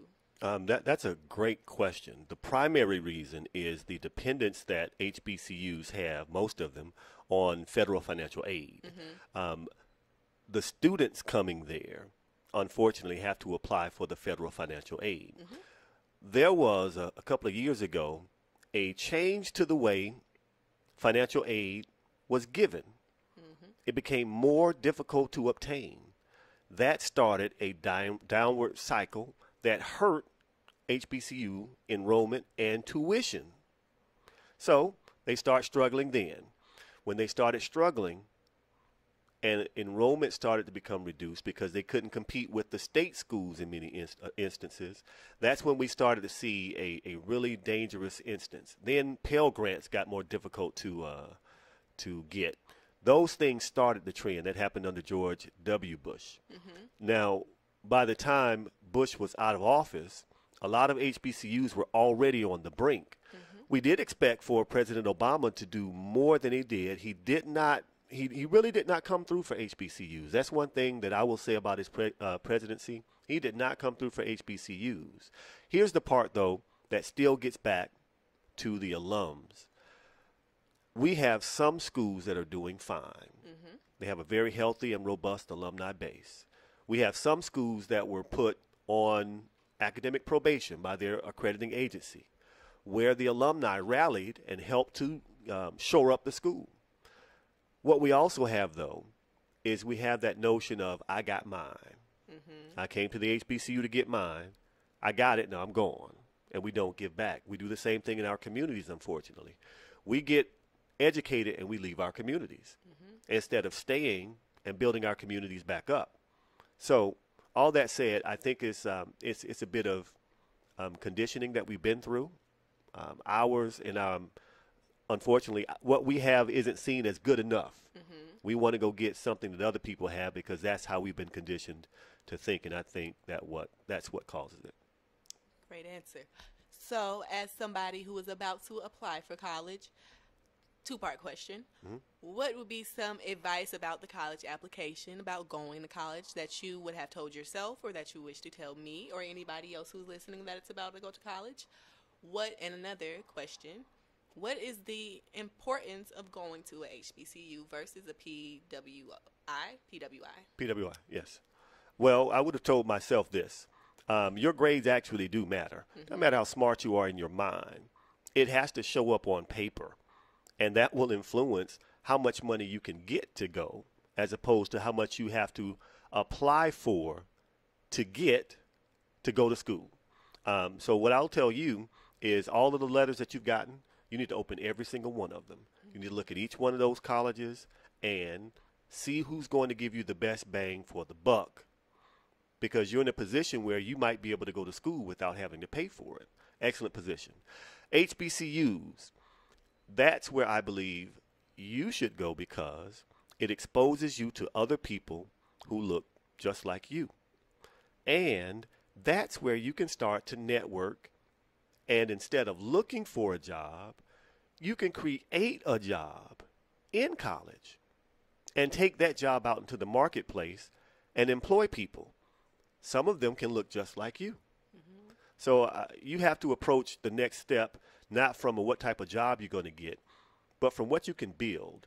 So if you do go to an HBCU, I like to believe that you can partner with other smart young ladies and young men from your same community and build something for yourself and for your community, not necessarily go to work for somebody else and live their dream. Great answer. Great answer. So let's rewind back to the first question about me getting this tattoo. Why? Why could I not get a tattoo? Let's talk about that. Let's talk about why not. Here's the thing. Feel free to comment on this, Facebook fam. If you think I should get a tattoo, say I. Okay, so here we go. Until, and I've told you and your brother this, you can do whatever you want to do as soon as you out of my house. As long as you are in my house, you ain't getting no tattoos. Now, I said I'm going to think about it. I haven't thought about it again. The answer is still no. I just need to say, I think there's some things that you can wait for. I know they ain't voting no yes. No, thank you. I'm seeing no's over there. No on the thank you very much, Facebook fam. No. Here's the thing, though. I think this is something that you can wait for. Okay. That's the answer. You can wait for it. You'll think about it. I'll think about it. You think about it. Mm-hmm. Okay, so you do not have any tattoos. None. Why not? I've just never seen I never understood the appeal. For me, I think what I have right now is good enough. We just had a comment here from Joseph Larry Irvin III. If Joseph. you do, make sure it's somewhere he can't say. Great advice, Joseph. Joseph, you're killing me. I thought we was cool, brother. You're an artist, and you do not see the appeal of tattoos. Well, here's the thing. I don't see the appeal of having a tattoo put on me. Mm-hmm. I've seen some tattoos that look very, very nice. They're very well done. They are, from an artistic standpoint, they are incredible. See that all the time. Just for me, nah, I'm good. So I see you keep putting this belt up here. Yes. You whooped us as we were children. Uh-huh. Tell me about it. Tell me about why you believe in whoopings. I believe in whoopings. Uh-huh. But tell me why you believe in whoopings. I'll take that belt back. Yes. Here's the thing about the whoopings. I never enjoyed whooping y'all. Ever. Not one time did I enjoy it. For me, what it was saying, okay, I'm holding you accountable. Now, I don't think there are very many times that you got a whooping that you did not hear this. What did you do? What's the rule? What am I supposed to do? And in nearly every one of those instances, y'all repeated the rule. You told me that you violated the rule. And I asked, what am I supposed to do? You said you're supposed to whoop me. So actually, you brought the whooping on yourself. That's funny. That's funny. It's true, though. So the thing is, though, what I'll say to you is I wanted you to understand. That's why I made y'all give me a hug and tell me you love me after I whooped you. Because I know that was torturous, first of all. But also, I didn't want you to think that I hated you. I was so angry at you.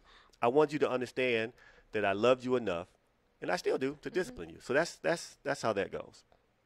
But you keep putting this belt up here like it's a threat. No, this is just where the belt goes.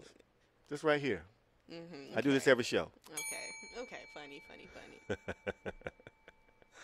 So now, is there anything you would like to talk about? Oh, yeah. You did a great job. Let- Pretty much out of stuff. Let's look at some comments here on Facebook here. All right, here we go. We got comments from Sonia. Sonia says, great that you save. Good job for you. Yes.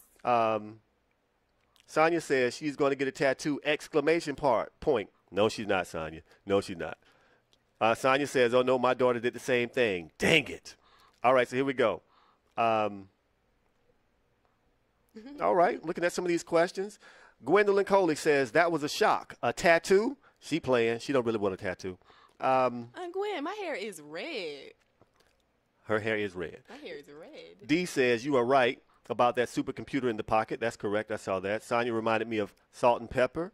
You know what? The asymmetric hairstyle. That was something else that was in style when I was coming up. I forgot about that. What's going on, Brother Dave? Now, why would she come out the house looking like that? No, man. Them asymmetric. Why would she come out the house looking Look like at here. that? Them asymmetrical hairstyles are the reason for a lot of children being here right now. Yes, there are. Dougie Fresh. I forgot about Dougie Fresh back in the day.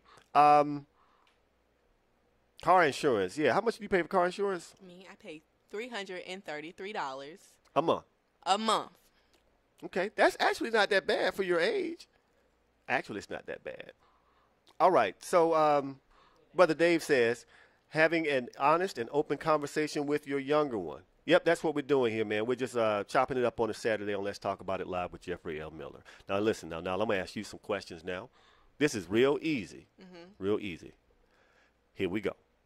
What's the one thing that you hated the most about living with me growing up? You just did not want to do this. Like, I wish I didn't live here because of this. Ooh. It ain't that many things. I don't know. You really didn't clean up. Oh, man. You didn't really clean up. You didn't wash no dishes. I had y'all to wash dishes. You didn't wash no dishes. I had y'all to wash dishes. I can remember a couple times that you washed dishes. You would wash dishes as you cooked. But it wasn't too many times that you cooked. After we got a certain age, it's like, Yeah. Me and Daddy be like, do they care if we eat? Me and Nigel will be like, do he care if we eat? No, y'all can cook for yourselves now. Yeah, we got that. But at that time, it's like it just, all of a sudden, it stopped. He didn't cook anymore. Well, the good thing was, when me not washing the dishes didn't mean the dishes didn't get done. It just meant that y'all had to do the dishes. That's what you're for.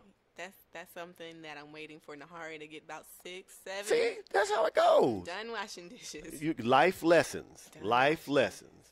All right, so here we go. Now that you're 18, what are you looking forward to being able to do the most? You better not say no damn tattoo. That's not it. Being 18, I guess just to be able to say I'm 18. You know, a lot of people who turned 18 say nothing changes. You can't. It doesn't. You can't. But it's just being 18. I made it to 18. You know, I'm grown.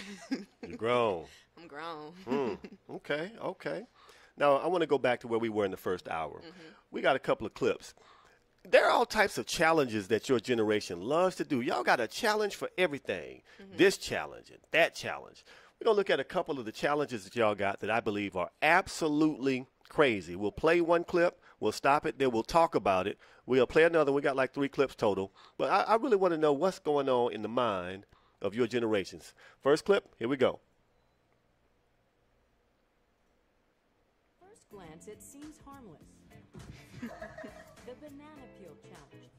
Kids walking on banana peels hoping to debunk the classic cartoon cliche. Patrick, banana peel, don't! What did you say? But instead, the latest viral challenge is attracting thousands of clicks online. And even this Jimmy Kimmel parody. You want me to slip on it? But it's no laughing matter. They see the attention other kids get, and it seems like a good idea at the time. Now, this clip that we just saw on the banana peel clip, that is your generation. What is going on with this challenge? I can't even tell you. I wouldn't do nothing like that. I don't have no time for that. That's just kids with too much time on their hands. Kids with too much time on their hands. I don't know. It's a lot of these kids. It's a lot of people my age. Thank you very much. Who, social media is everything to them, and they make all these crazy videos and they just do a lot. They do the most. But where is their mother? Where is their father? They're around somewhere.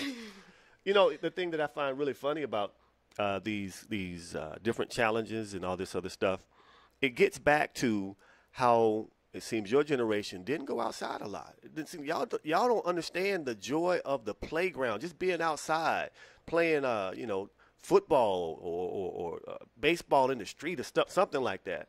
It's for some reason y'all enjoy being in the house, just being in the house, like in a little bubble. What's going on with that? Well, for me, I wasn't going outside because I didn't like to go outside. I didn't like to get dirty and sweaty, and I was afraid of bugs.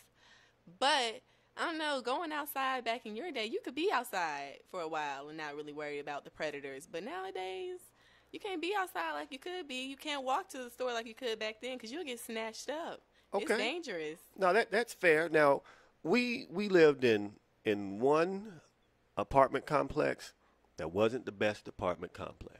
Now, we went outside a lot at that apartment complex. That's exactly what I was getting ready to say. We had a lot of fun at that apartment complex. Okay, so there were nights, and y'all was asleep because I checked on y'all. The police helicopters were flying overhead in the apartment complex. And y'all just asleep, and y'all loved going outside over there. We were in a golf course community. I couldn't pay y'all to go outside. I don't understand. In that golf course community, we didn't have no friends. In that apartment complex, we had friends. We had a good, solid group of friends. Nigel had a best friend. I mean, I had a couple friends. You know, I didn't like to go outside anyways. So you weren't going to catch me outside. But Nigel found friends in that apartment complex. But in the Southland, in the community, we didn't have friends. It was so big. And we went outside a couple times. Every time I went outside, I instantly regretted it. I couldn't wait to come home. I understand. Now, we're going to take a look at this next clip. This is something else that's just absolutely crazy. This is happening out in California. Let's take a look at this next one, next challenge. LA gridlock board skateboarders have decided to hit the road, kickstarting a social media storm with this dangerous new trend. Daredevils jump out of their cars and onto their boards, friends filming those brazen stunts as they weave through or even slalom across LA's grindingly slow freeways. Then they post videos with the hashtag Freeway Challenge. It's a foolish, reckless, dangerous thing. I mean, that was my first reaction. Why would anybody want to be on the freeway? But what the police call reckless stunts are not just for amateurs. One video shows a professional skateboarder that Now, these men and maybe women are on the highway, not like a closed road. They're on the highway during traffic, riding a skateboard. Now, this is again your generation with these challenges. What do you think about that? That's some California folks. You know better than get out on 285 and start skateboarding. That's California folks. I can't even speak on them because, number one, I can't even skateboard. Number two, it's a death wish if you start skateboarding in Atlanta on the freeway. So we're not going to group those into our generation. We're going to put those on the side. They're a special case. Skateboarders are a special case. Special case. Okay, you're killing me. All right, let's look at some comments from Facebook. Kimberly Murphy says, be mindful of the tattoos you get. Will it still look appealing when you're 60? Well, you ain't going to get no tattoo. Let's keep on going. We got to worry about that. No, go ahead and answer the question. Well, when you're 60, you can be 60, but you don't have to look 60 or you don't have to feel 60. You eat right and you're healthy and you pay attention to what you eat. You could be 60, and a lot of African-American women are like this. They're 60 looking 40, So the age thing, how it will look when I'm 60, it'll look good. Okay. It'll look great. All right, that's what you think at 18. Here we go. Let's see. Joseph says, the only thing you can do legally at 18 is smoke. Hopefully you won't be doing that. Dave says, a lot of kids. I'm not a Generation Xer. Hilarious. Hilarious. All right. Dave says a lot of kids never had this. Carol Taylor says, yep, agree with teenagers washing dishes. Absolutely. Here we go. Dave said he did the banana peel when he was 6 to 7 years old from watching Scooby-Doo. Now, that's a long time ago, right, Dave? A long time ago, right? But the bottom line is y'all doing it, posting it for the gram or whatever. So I don't understand. I don't understand. I'm right with you. You're killing me. We got one more clip coming up in just a second. Here we go. Dave says she's making some good points. Friends, homies, playground, parks, basketball courts make the difference. Absolutely. And also Dave says, I don't know what these kids are thinking. They're risking their lives for attention. Yes, they are. They are risking their lives for attention. Now, this last clip, I want to set it up a little bit. This, I believe, started out with good intentions, and it went left. So let's take a look at this challenge. It's called the Don't Judge Me Challenge. Roll that clip. A bizarre beauty trend blowing up on social media. Teens posting thousands of videos, transforming from this to this. The hashtag Don't Judge Challenge used over 2 million times in less than 2 weeks.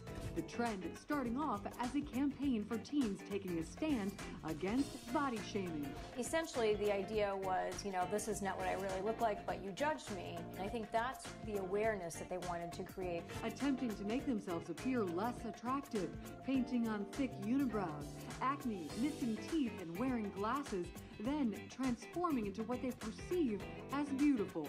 But now this popular hashtag causing backlash online. Shouldn't "don't judge me" mean you shouldn't care about what someone looks like at all? You shouldn't care about if they're hot or not. Thousands criticizing it, saying the videos don't empower people, rather they mock them, doing more harm than good. All right, so what we had there, we had a challenge that actually started to bring awareness to the way people are body shamed and things like that. But the bottom line of it ended up being they were actually pointing out something by stressing appearance. What do you think about that challenge? It's not that serious. Instagram is not that serious. To me, it's not that serious.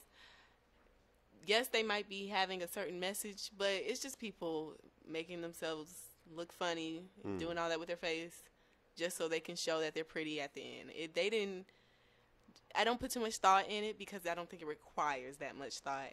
I'm not going to stress it. I'm not going to participate. I'm not even going to watch them. That's a lot of things you have to do with social media.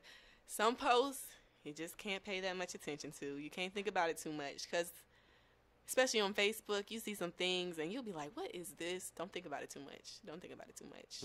Social media is something you can't think about too much. You can't let it captivate your life. You can't, because there's a lot of things that you just can't explain. Social media is something. It can be very great and it can just be exhausting. Now, do you know why you think that way about social media? Why? I mean, I'm not sure why I think that way. I'm afraid, what am I supposed to say? Facebook, help me out. You think that way about social media because I used to spy on you and your brother's social media pages. Yep, I'll be right there. I sit there and I watch y'all for a hot minute. Just watch. And I'm going to tell you something, Facebook.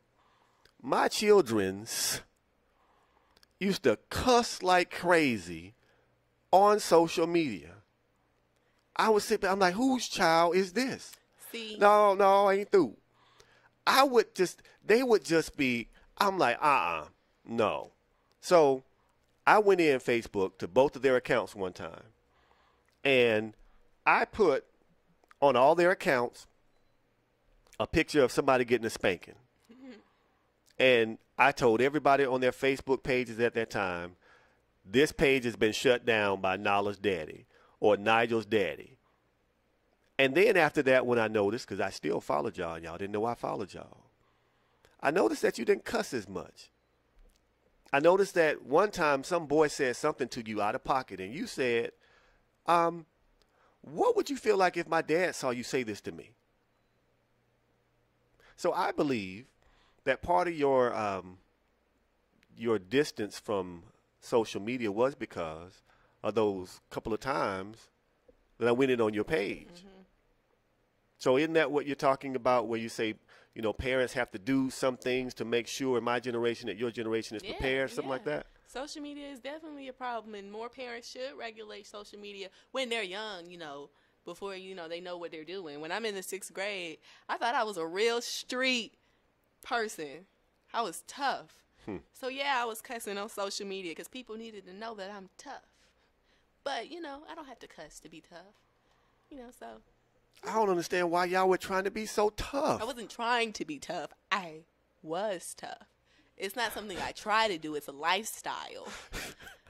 I don't understand. Lifestyle. I don't understand. I didn't choose it. It chose me. I don't understand. I don't understand. All right, so look. Now, we're getting close to the end of the show. So here's what I want to know from you.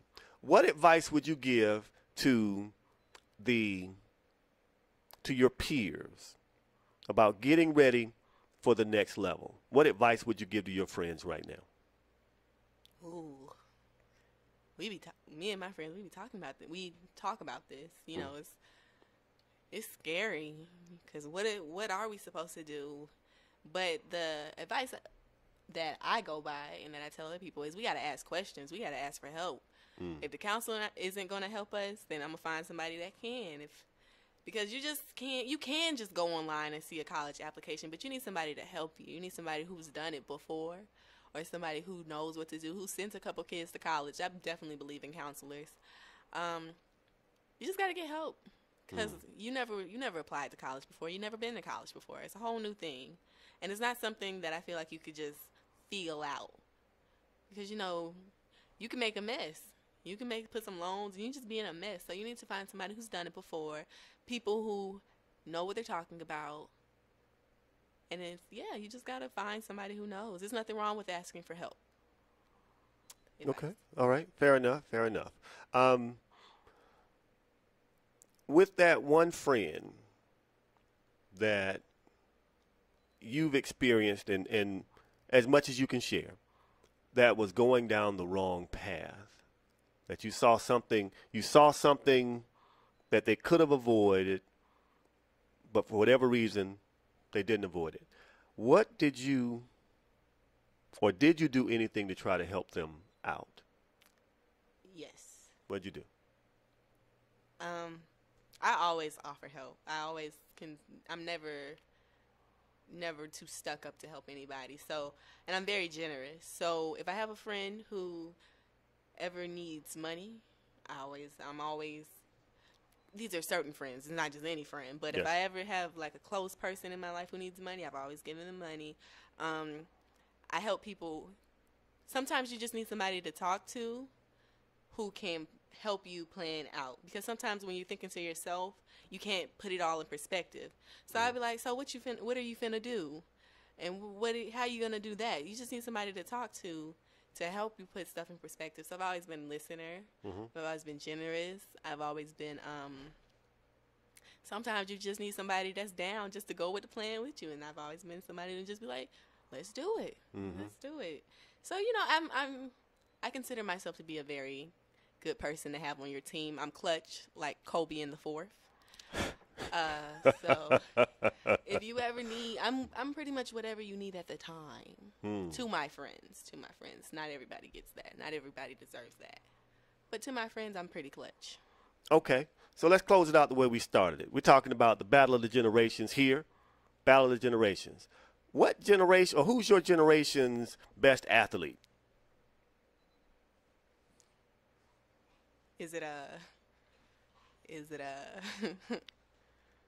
sheesh, is it Lamar Ball? Lamar Ball. Is that his name? Isn't he in the news a lot? Isn't he really good? Well, he hadn't played a game yet. Exactly. I already know. It's hilarious. Lamar Ball. Okay. So now you have a little Volkswagen Beetle. That's the car that you have right now. That's my baby. Okay. Now, back in the day, the Beetle was like a hot car back in the day. And then it came back around a little bit later on. Just right when you were born, it came back around again. Just a little bit before you were born. So that's something that was recycled as far as generation to generation. What's the one thing you think from your generation now that's going to come back around when Nahari is your age? Well, I don't know if it'll ever die down, but right now something that's really hot is makeup. The makeup industry is real hot. So I don't know if it's ever going to die down, but it's something that's going to live a long time. Makeup, you know, the whole beauty industry is thriving right now. Lash techs, hair stylists, selling weave, just the whole makeup. Everything is thriving. It's a good business to get into, but it's a lot of people that are in it.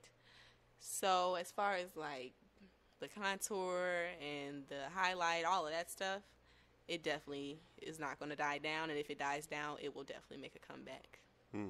Now, you know, makeup has always been around, though. Yeah, exactly. So as far as that being something, it ain't going to go nowhere. That's going to be there.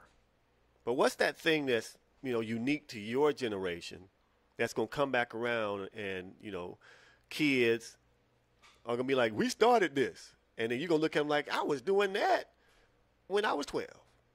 What do you think is going to come back around? I don't know. What's something that we started? I mean, I was going to say twerking, but you guys were twerking. Oh, You guys were twerking, so I don't even know. Let's see. That's a difficult question because what did we start? What were you guys not doing? It seems like everything is just comes back around. I have no idea. It's a great question.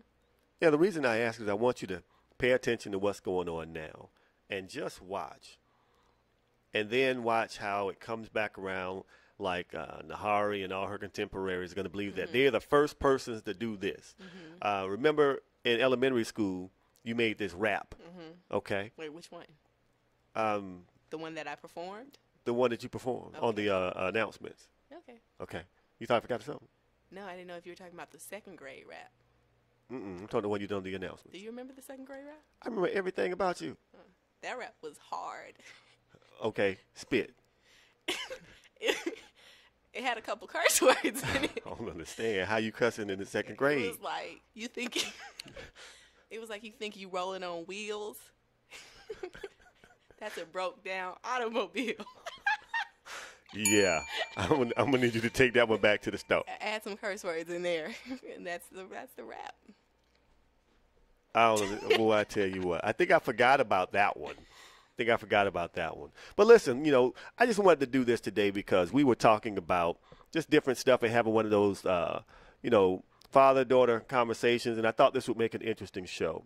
I got to tell you this, Facebook family. Well, before we do this, Nala, if people wanted to follow you, how could they follow you on social media? I don't want them to follow me. You want them to follow you? I do not want them to follow me. Okay, but don't follow her. She does not want to be followed. I don't want to be followed. Okay, fair enough. And I think that's a good thing. Sometimes you keep your life off the book and off the gram and off the Twitterverse. They could add me on Facebook. Facebook, Nala Miller. Facebook is good. Facebook is good. Nala Miller. Yes. Okay. Thank you very much. So here's the thing. I want everybody to understand something. There were some points that were made that really can't be argued against. Our generation does bear the responsibility of where our children are because we raised them. We were their parents, and we still are their parents. So we have to make sure that every opportunity that we have, we are loving on them. We are giving them the tools that they need to be able to think critically, that we've helped them to develop a certain level of discernment on their own.